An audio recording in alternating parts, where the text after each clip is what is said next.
لي صدري ويسر لي أمري واحلل عقدة من لساني يفقه قولي ربي زدني علما ربي زدني علما ربي زدني علما وارزقني فهما اللهم فقهني في الدين اللهم فقهني في الدين اللهم فقهني في الدين اللهم إنا نعوذ بك من علم لا ينفع ومن قلب لا يخشى ومن نفس لا تشبع لا يستجاب لها. یہ دعا میں بھی پڑھتی ہوں، آپ لوگ بھی پڑھیں تاکہ یہ کتاب جو ہے خیر سے ہمیں سمجھ آئے اور اختتام تک ہم خیر سے پہنچ جائے اور اچھی طرح سمجھ آئے مسائل کی. رب یسر ولا تعسر وتمم بالخیر وبک نستعین یا فتاح یا فتاح یا فتاح یا رب العالمین. رب یسر ولا تعسر وتمم بالخیر وبک نستعین یا فتاح یا فتاح یا فتاح یا رب العالمین. میں اسکرین شیئر کرتی ہوں. آج مختصر القدوری کی کچھ حالات پڑھیں گے اور کتاب الطہارت شروع کریں گے انشاءاللہ.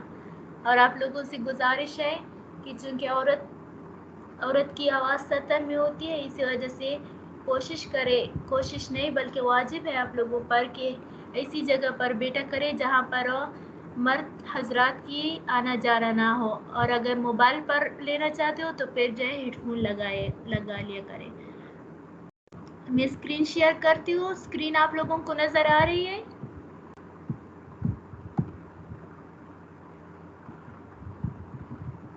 جی نظر آ رہی ہے. جی اچھا دیکھو، بسم اللہ الرحمن الرحیم. مختصر القدوری، یہاں پر جو ہے دو چیزیں قابل بیان ہوتی ہے. ایک جو ہے مصنف کے حالات یعنی لکھنے والے کے حالات، ایک جو ہے مصنف کے حالات یعنی کتاب کے حالات. مصنف جب نون کی زیر کے ساتھ ہو یعنی کسر کے ساتھ ہو تو پھر مصنف یعنی لکھنے والا اس سے مراد ہوتا ہے. لیکن جب مصنف یعنی جب نون کی فتح کے ساتھ ہو تو پھر اس سے کتاب مراد ہوتی ہے. تو ہم جو ہے مختصر القدوری کے بارے میں انشاءاللہ پڑھیں گے اور قدوری جس نے لکھی ہے اس کے بارے میں پڑھیں گے. سب سے پہلے مصنف کے حالات ہم پڑھیں گے. دیکھو، مصنف کے حالات میں نام و نسب، سن پیدائش، حصول علم، فقہ میں مرتبہ اور تقوی تصانیف، یہ ہمیشہ مصنف کے حالات میں یہ چیزیں قابل بیان ہوتی ہے. میں اختصار کے ساتھ انشاءاللہ، اور آپ لوگ جو ہے اس کو یہ مختصر القدوری اگر ہو سکی تو کاپیوں میں لکھا کرے، نوٹ بنایا کرے، کیونکہ میں جو ہے یہ مختلف شروحات اردو عربی سے مطالعہ کرتی ہوں تو پھر آپ لوگوں کے لیے آسانی ہوگی. اچھا، سب سے پہلے ہم بحث کریں گے کس چیز کے بیان میں؟ نام و نسب، یعنی صاحب قدوری کا نام، مصنف کی نسب کیا تھی. تو ان کا نام گرامی جو تھا احمد تھا. ان کے والد صاحب کا نام جو تھا محمد تھا. اور ان کی کنیت جو تھی، صاحب قدوری کی کنیت ابو الحسن تھی. اس کا سلسلہ نسب یوں بنتا ہے: احمد بن محمد بن احمد بن جعفر بن حمدان، احمد بن محمد بن احمد بن جعفر بن حمدان القدوری البغدادی الحنفی. اچھا، اب اس کو الحنفی اسی وجہ سے کہا جاتا ہے کیونکہ اس کو حنفی اسی وجہ سے کہا جاتا ہے کیونکہ یہ حنفی مسلک کی امام ہے. البغدادی اسی وجہ سے کہا جاتا ہے کیونکہ عراق میں ایک بغدادی نام شہر تھا، وہاں کے رہنے والے تھے. اب القدوری اس کو کیوں کہا جاتا ہے؟ تو دو وجوہات کی بنا پر فقہاء کرام نے ان کی دو وجہ بیان کی کہ اس کو قدوری کیوں کہا جاتا ہے. تو قدوری یا سب سے پہلی وجہ یہ ہے کہ بغداد کی ایک گاؤں کا نام قدور تھا. سمجھے؟ قدور ہاں کے ساتھ ہے، قدور تھا. تو اسی وجہ سے چونکہ وہ وہاں اسی گاؤں قدور کے رہنے والے تھے تو اسی وجہ سے اس کو اسی گاؤں اسی قصبے کی طرف نسبت کرتے ہوئے اس کو القدوری کہا جاتا ہے. دوسرا وجہ یہ بیان کرتے ہیں کہ قدور جو ہے اصل میں قدرن کی جمع ہے. قدر جو ہے عربی میں اس کو کہا جاتا ہے دیگ. یہ برتن والا دیگ جو ہے نا، جہاں پر جس میں کھانا کھانا پکایا جاتا ہے تو دیگ کو کہا جاتا ہے. تو چونکہ اس کی آبا و اجداد جو تھے یا تو وہ دیگ سازی کا بنانے کا کام کرتے تھے یا دیگ سازی کی بیچنے کا کام کرتے تھے, تو ان کے آبا و اجداد کی پیچھے کی طرف نسبت کرتے ہوئے قدوری کہا جاتا ہے. تو ان کو دو وجہ سے قدوری کہا جاتا ہے, یا تو گاؤں کی وجہ سے کہ قدور کے رہنے والے تھے, یا تو اس کے آبا و اجداد کی پیشی قدور سمجھا, قدر کی جمع قدور ہے یعنی دیگ سازی کے کام کرتے تھے, اسی وجہ سے اس کو قدور کہا جاتا ہے. اب اس کی سن دوسری نمبر پر جو ہے یعنی نام منصب کا تو ہمیں پتہ چل گیا. اب اس دوسری نمبر پر سن پیدائش یعنی وہ کون سی ہجری میں پیدا ہوئی ہے, تو ایک قول کے مطابق 362 ہجری میں یعنی 362 ہجری میں, اور دوسرے قول کے مطابق 377 ہجری میں شہر بغداد میں ان کی پیدائش ہوئی ہے. تیسری نمبر پر ہے حصول علم یعنی انہوں نے کون کون سے شیوخ سے کون کون سے اساتذہ کرام سے انہوں نے علم حاصل کیا ہے. تو حصول علم انہوں نے سبحان اللہ ان کا یعنی ان کا یہ جو سلسلہ علم حصول علم کا سلسلہ ہے وہ امام محمد رحمۃ اللہ علیہ جو کہ ہمارے فقہ جو کہ ہمارے حنفی مسلک کی امام ہے ان کی اور ان کی 5 واسطوں سے ان تک پہنچتی ہے, اور 6 واسطوں سے امام ابو یوسف رحمۃ اللہ, جیسے کہ میں نے پچھلے درس میں بتایا تھا کہ فقہ کے یعنی علماء ثلاثہ سے کیا مراد ہے, تو وہاں 6 تک پہنچتی ہے. اور امام ابو حنیفہ رحمۃ اللہ جو کہ ہمارے فقہائے حنفیہ مسلک کے امام ہے ان تک جو ہے 7 واسطوں سے ان کا پہنچتی ہے. تو دیکھو امام صاحب قدوری نے یعنی صاحب قدوری نے امام قدوری رحمۃ اللہ علیہ نے علم فقہ اور علم حدیث ابو عبداللہ محمد یحییٰ سے حاصل کیا ہے. ابو عبداللہ محمد یحییٰ سے حاصل کیا ہے. انہوں نے ابو بکر جصاص رحمۃ اللہ جصاص صاد کے ساتھ سین کے ساتھ صاد کے ساتھ امام ابو بکر جصاص کے رحمۃ اللہ سے حاصل کیا ہے. امام ابو بکر جصاص رحمۃ اللہ علیہ نے ابو الحسن عبید اللہ رحمۃ اللہ علیہ سے حاصل کیا ہے. امام ابو الحسن نے ابو سعید بردعی سے حاصل کیا ہے فقہ اور حدیث کا علوم. انہوں نے امام ابو موسیٰ رازی سے حاصل کیا ہے. امام ابو موسیٰ رازی رحمۃ اللہ علیہ نے امام محمد رحمۃ اللہ علیہ سے حاصل کیا ہے جو کہ ہمارے فقہ کے امام ہے.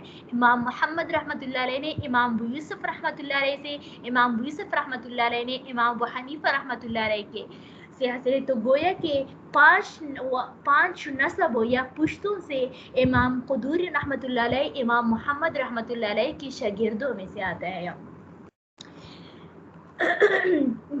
فقہ میں چوتھی نمبر پر فقہ میں مرتبہ اور تقوی. فقہ میں ان کا تقوی تو بہت زیادہ یعنی ان کا زہد اور تقوی میں تو وہ بہت بڑے امام تھے. یہ فقہ اور صدوق کے نام سے مشہور تھا, سمجھا گئے. عبید اللہ بن محمد الحواشی فرماتے ہیں کہ امام قدوری رحمۃ اللہ علیہ جو ہے یہ بہت زیادہ مختصر کلام فرماتے تھے. اگر میں دیکھو ریکارڈنگ چل رہا ہے کہ کیا کہ امام قدوری رحمۃ اللہ علیہ جو ہے یہ بہت زیادہ مختصر کلام فرماتے تھے اور فقہ میں لائق اور نجیب تھے, سمجھ آئی, بہت عمدہ اور بہت عمدہ عبارت لکھتے تھے. زبان کا دلیر تھے اور ہر وقت جو ہے قرآن پڑھا کرتے تھے اور بہت بڑے فقیہ تھے. اچھا اور اس کے فقہ میں یہ درجہ ہے کہ وہ عبید اللہ بن محمد الحواشی فرماتے ہیں کہ عراق میں جتنے بھی حنفیہ ہے جتنے بھی حنفیہ کی امام ہے سب حنفی مسلک کا فقہ جو ہے امام قدوری رحمۃ اللہ علیہ ہی پر جو ہے موقوف ہے, یعنی یہ اتنے بڑے امام ہیں. ان کی تصانیف مختصر القدوری کے علاوہ ان کی بہت بڑے تصانیف ہے. ان میں سے میں جو ہے وہ 6 کو ذکر کروں گی. پہلا تصنیف ہے تجرید. تجرید جو ہے یہ 7 جلدوں پر تجرید, سمجھ آ گئے, اسی طرح لکھا جاتا ہے تجرید. اس کو کیا کہتے ہیں تجرید, یہ 7 جلدوں پر مشتمل ہے. اس میں ان مسائلوں کا ذکر ہے جو کہ امام ابو حنیفہ یعنی حنفی اور شافعی مسلک کے مختلف ہی مسائل جو ہے اسی تجرید میں ذکر کیا ہے. دوسرا ہے مسائل الخلاف.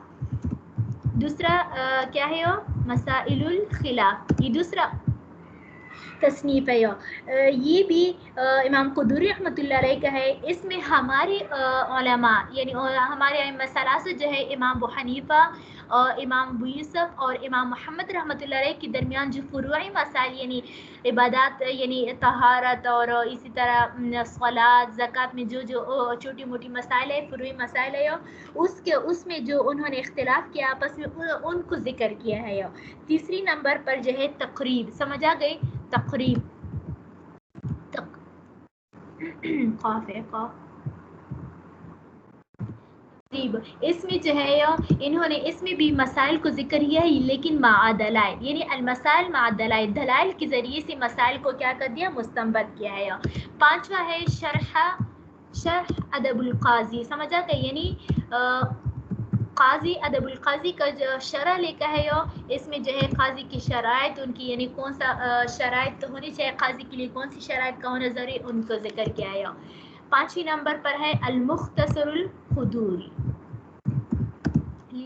سمجھا؟ یہ اصل میں المختصر للقدوری تھا، میں بیان کروں گی مصنف اس میں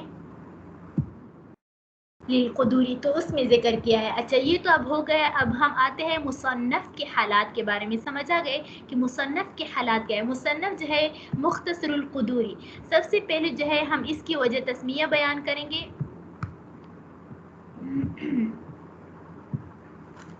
وجہ تسمیہ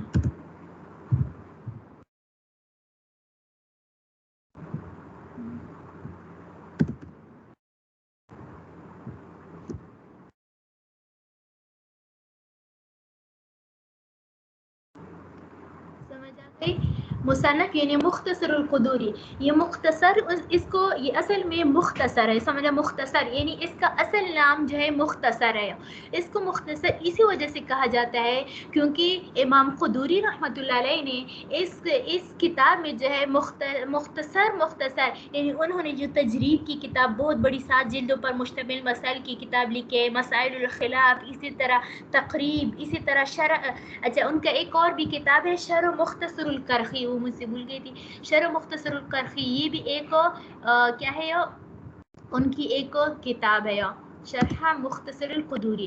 اچھا انہوں نے جو ہے یہاں پر اس کو اسی وجہ سے مختصر کہتے ہیں کیونکہ انہوں نے اس میں اختلافی مسائل کو زیادہ ذکر نہیں کیا ہے.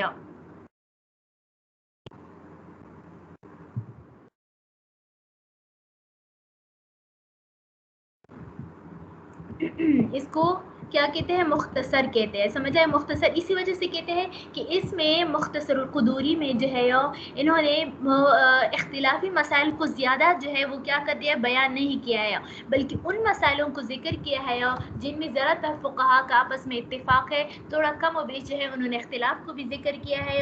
لیکن ہم انشاءاللہ اختلاف کو بھی ذکر کریں گے تھوڑی بہت دلائل کے ساتھ. اس کو اسی وجہ سے مختصر کہتے ہیں. القدوری جو ہے یہ تو چونکہ امام قدوری رحمۃ اللہ علیہ کا یعنی امام ابو الحسن کا جو ہے وہ لقب ہے، اسی وجہ سے جو ہے القدوری یعنی امام قدوری رحمۃ اللہ علیہ کا مختصر. سمجھا گئے؟ مختصر یہ اصل میں مختصر للقدوری تھا، لیکن یہاں پر مختصر کی اضافت القدوری کی طرف کی تو قدوری کے مختصر سی کتاب، یہ تو اس کی وجہ تسمیہ ہوئی. مختصر القدوری یعنی اب اس فقہ کی کتاب کا فضائل کیا ہے؟ اس کی بہت بڑے فضائل ہے. سب سے پہلے کشف الظنون میں امام خطیب رحمۃ اللہ علیہ فرماتے ہیں امام بغدادی رحمۃ اللہ علیہ کہ یہ مختصر حنفیہ لوگ جو ہے وہ کیا کرتے ہیں جب کوئی ان پر وبا نازل ہوتی ہے تو ان وبا میں جو ہے وہ مختصر القدوری کی عبارت کی قرات کر کے جو ہے اس قرات سے جو ہے تبرکات حاصل ہوتا ہے. گویا کہ مختصر القدوری جو ہے یہ صرف مسائل کی کتاب نہیں ہے، بلکہ اس کے ذریعے ان کی عبارت پڑھنے سے جو ہے وہ کیا ہوتا ہے ان سے تبرکات حاصل ہو جاتی ہے. اسی طرح ایک دوسری جگہ پر جو ہے یہ الجوہرۃ النیرہ میں جو ہے وہ بیان کیا ہے کہ جو شخص اس کو یاد کرے گا، یعنی مختصر القدوری کی عبارت کو یاد کرے گا، تو وہ جو ہے فقر اور فاقہ سے جو ہے محفوظ ہوگا۔ تو دیکھو یہ صرف مسائل کا مجموعہ نہیں ہے، بلکہ ان سے جو ہے فقر اور فاقہ جو ہے وہ کیا ہو جاتا ہے، یہ بھی ٹل جاتا ہے۔ تو یہ بھی ان کی بہت بڑی فضیلت ہے۔ تیسری یہاں تک کہ یہ بھی کہا گیا ہے کہ جو شخص یعنی جو شاگرد جو ہے اپنے نیک استاذ پر اس عبارت کو پڑھے گا اور کتاب کے اختتام پر استاذ اس اپنے شاگرد کے لیے برکت کی دعا کرے گا، تو قدوری میں جتنی بھی مسائل لے کے گئے ہیں اتنی ہی مسائل کی بقدر ان کے پاس دراہم آئیں گے، سمجھے، اتنی ہی دراہم کا وہ مالک بنے گا۔ اور المجمع میں ہے کہ قدوری میں جو ہے 12,000 مسائل لے کے گئے ہیں۔ گویا کہ خلاصہ کیا ہوا کہ جو شخص اس یعنی نیک صالح استاذ کے سامنے پڑھے گا تو وہ کیا کرے گا اور وہ اختتام پر اس کے لیے برکت کی، تو ان کے پاس 12,000 درہم جو ہے وہ اس کا مالک بنے گا۔ سبحان اللہ۔ اسی طرح جو ہے ابو علی الشاسی رحمۃ اللہ علیہ فرماتے ہیں من حفظ هذا الكتاب هو احفظ اصحابنا، کہ جو شخص مختصر القدوری کو یاد کرے گا وہ ہم میں سے سب سے زیادہ یعنی کیا ہوگا، زیادہ ذہین اور زیادہ قوی حافظے والا ہوگا۔ ومن فهمه هو افهم اصحابنا، جو شخص اس کو سمجھے گا وہ ہم میں سے زیادہ فقاہت اور سمجھدار ہوگا۔ اچھا، یہ تو اس کی کیا ہو گئے، فضائل ہو گئے، خصوصیات۔ اچھا، ان کی فضائل اتنی زیادہ کیوں ہے؟ تو اس کے بارے میں ایک واقعہ آتا ہے کہ امام قدوری رحمۃ اللہ علیہ جب مختصر القدوری کو انہوں نے لکھا تو وہ کس پر گئے، تو وہ حج پر تشریف لے کر گئے۔ جب وہ حج پر تشریف لے کر گئے اور انہوں نے اس کتاب کا جو ہے مجمع وہ بھی اپنے ساتھ لے کر گیا، تو انہوں نے وہاں پر یہ کہا کہ یا اللہ کہ میں نے جو کتاب مختصر القدوری لکھا ہے ان میں سے جہاں جہاں پر بھی ضعیف قول ہو یا مجھ سے خطا ہوئی ہو، تو اس حج کے بعد جو ہے آپ اس کو یعنی اس مسائل کو مٹا دیجیے۔ تو انہوں نے جب حج کیا تو اس کے بعد جب انہوں نے اپنا مختصر القدوری کا مجموعہ کھولا تو جہاں جہاں پر جو ہے انہوں نے مسٹیک کی تھی، جہاں جہاں پر ان سے غلطی سرزد ہوئی تھی، تو وہاں پر جو ہے وہ صفحات جو تھے وہ صاف کیے گئے تھے۔ تو ان فضائل کی وجہ سے انہوں نے بہت محنت کے ساتھ لکھا تھا، انہوں نے بہت اخلاص تقوی کے ساتھ لی، تو اسی وجہ سے مختصر القدوری کی یہ فضائل ہے۔ اچھا، مختصر القدوری کی خصوصیت، سب سے پہلے خصوصیت تو یہ ہے کہ امام قدوری رحمۃ اللہ علیہ نے اس کتاب میں جو ہے یعنی ان مسائلوں کو ذکر کیا جو کہ قرآن سے ثابت ہو، احادیث سے ثابت ہو، اجماع سے ثابت ہو اور صحابہ کرام سے ثابت ہو۔ قیاس کا بہت کم دخل ہے، ہاں جہاں کہ یکا دکا جو ہے وہ ایک دو مسئلے میں جو قیاس کا شیبہ آتا ہے تو وہاں پر انہوں نے اس میں استخراج بھی کیا ہے، یعنی بڑے بڑے کتابوں سے جو ہے ان کا استخراج کیا گیا، انہی پر قیاس کر کے جو ہے انہوں نے یہاں پر لکھا گیا ہے۔ اور دوسرا ان کا بہت بڑی خصوصیت یہ ہے کہ فقہ حنفی کی جو 4 بہت بڑے متن ہے۔ جی آواز آ رہی ہے آپ لوگوں کو؟ ہاتھوں سے نہیں بجا رہے تھے، پاؤں سے بجا رہے تھے جی، زور زور سے آوازیں آ رہی تھی۔ جی آپ لوگ میوٹ کر دیں۔ آپ لوگوں کو میری آواز آ رہی ہے صاف؟ جی آپ کی آواز آ رہی جی اچھا، خصوصیت جو ہے وہ کیا ہے، یعنی حنفیہ کی جو 4 بڑے متون ہیں نا، جو کہ قوی اور ضعیف اور صحیح کیا ہے غلط کیا ہے ان کے بارے میں ممتاز پیدا کرنے کی جو بڑے 4 متون ہیں، انہی میں سے جو ہے ایک مختصر القدوری ہے۔ وہ 4 متون ہے، ایک مختصر القدوری، ایک دوسرا الوقایہ، ایک تیسرا کنز الدقائق، چوتھا المختار جو کہ رد المختار فتاوی جو ہے جو کہ 12 جلدوں پر مشتمل ہے، اسی کا متن ہے، سمجھ آ گئے؟ تو انہی 4 میں سے ایک مختصر القدوری بھی ہے۔ اور اس کی یہ بھی خصوصیت ہے کہ فقہ حنفی میں جہاں پر بھی صرف الکتاب کا لفظ آتا ہے، سمجھ آ گئے؟ الکتاب